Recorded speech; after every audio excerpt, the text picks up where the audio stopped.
Hi, you've reached the Cocoon. This is Sierra. How can I help you? Hi, yeah, I think my boyfriend might be trying to come and hurt me. Is this the right place? Yes, this is the right place.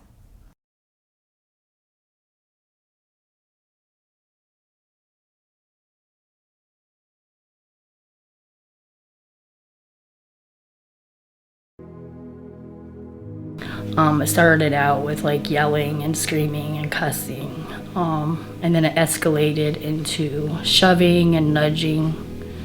And then the shoving and nudging escalated into slapping, attacking, yelling, screaming, cussing.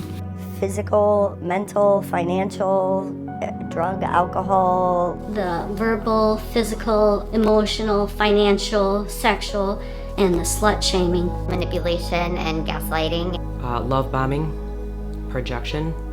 He beat me and strangled me. Kick, hit, throw things at me, throw a lit cigarette in my forehead. I've been abused almost all of my 50 years. He attempted to murder me, kidnapped me, strangled me, and beat me. I am a survivor of domestic violence and of narcissistic abuse.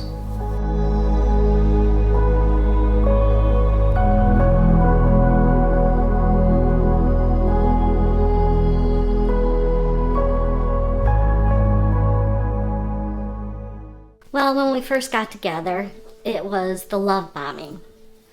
And then he put me up high on a pedestal.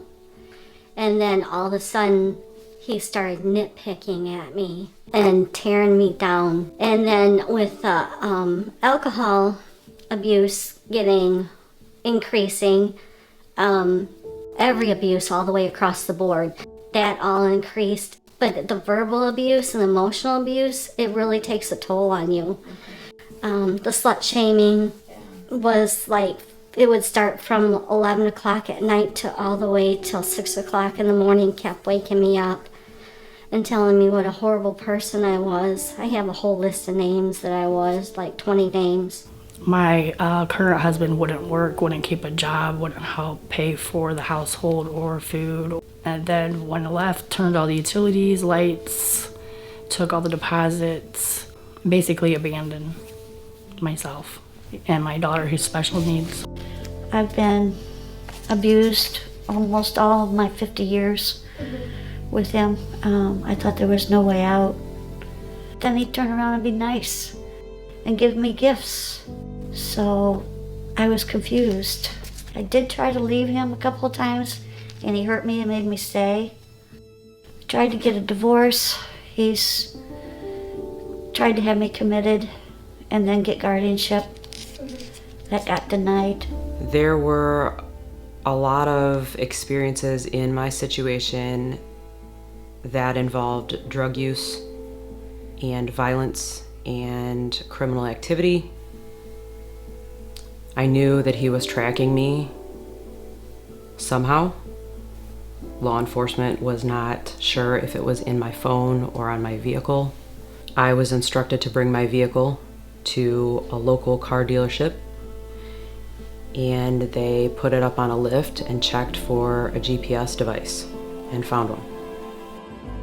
I was involved in a very intense domestic violence situation with my now ex-husband.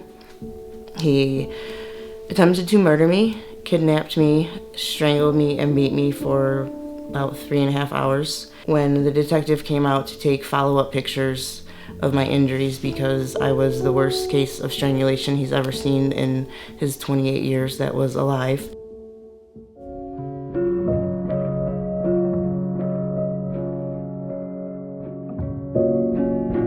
I used to be a strong woman. I've been through a lot in my life, but now I'm scared of everything. I'm in hiding. I bought a burner phone.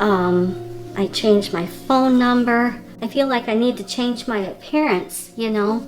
Just so I don't want to be noticed. I just want to be back in the shadow. Everybody just leave me alone.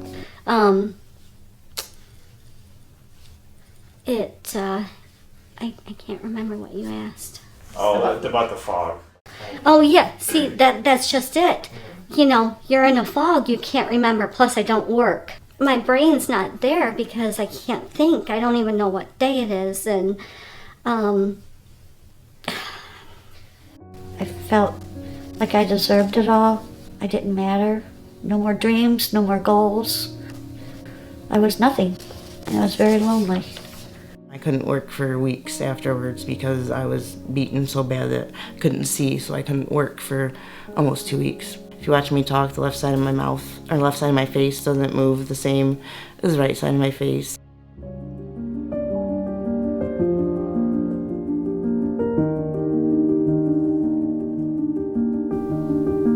I spent a lot of time advocating for my abuser, thinking that he just needed to get therapy. He just needed to get drug treatment. If I just took him to the correct rehab. Abusing is not a result of drug use or alcohol use. Abuse is a choice. While drugs or alcohol may intensify a situation or escalate a situation, as it did in my experience, that is not the sole motivator in a situation like that. But at some point you gotta realize when to get out. Like, you have to say to yourself, do I wanna live this way? Do I wanna die this way? Am I gonna take these steps? Well, my mom was the one who brought me here to start with. Drug me kicking and screaming. I'm not involved in domestic violence. He doesn't hit me. It's not violence. Turns out that sure enough I am, and it was all manipulation and gaslighting. They're always sorry for what they did. They always change just long enough to make you think that it's gonna change, but it always goes back. As a survivor, reaching out, you are not always going to encounter the support that you need at that time or that you deserve. It is above everything else important to advocate for myself. You are your own biggest advocate. If you haven't left, leave. Don't let it get to the point where you maybe can't leave. You can't predict what another person's gonna do, and if they're gonna hurt you, you don't know how far they're gonna take it. You may think you're just going for an innocent meaning to pick up some money, and they try to kill you. Don't let it get to that. And know that there are resources out there for you, that there are people that will help you, there are ways to help. It may not be the easiest time, but you'll get through it. It's gonna suck. There's gonna be hard days. There's gonna be days you don't wanna get out of bed. But it'll get better, and it gets easier.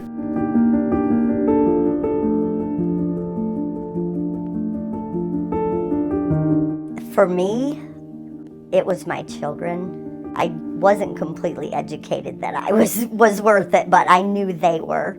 I have a son at home. I don't want him, to start getting into trouble and having problems in life when he's a great kid. He's doing well. He's thriving in school. I think that's one of the hardest things, is seeing what I did to them. And not even me, I didn't do it, but I let him in. And I should have left a long time ago, but you're not gonna leave until it's too late.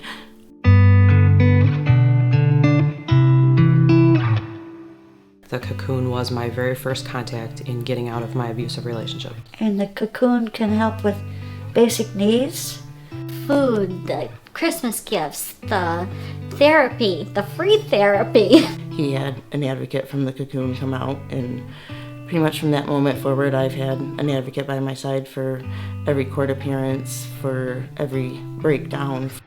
I had to ask for financial resources for help to get my utilities turned back on and the deposits, because I was absolutely broke. I had no money at all. And that was like the worst thing ever. Like, it takes so much emotion out of you. She was very sensitive to my needs and met me wherever I wanted to meet. They've been so kind. Everybody here is so kind. She's just been there for me. She's been like a friend.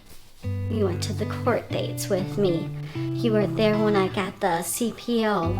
I was in my closet, scared to death of him, talking to an advocate. The coping skills that you provide is amazing. And I wish I would have done it the first time, for the first charge, because I could be a little bit further along in my healing. I will be better someday. I'm just not there yet. I'm almost there.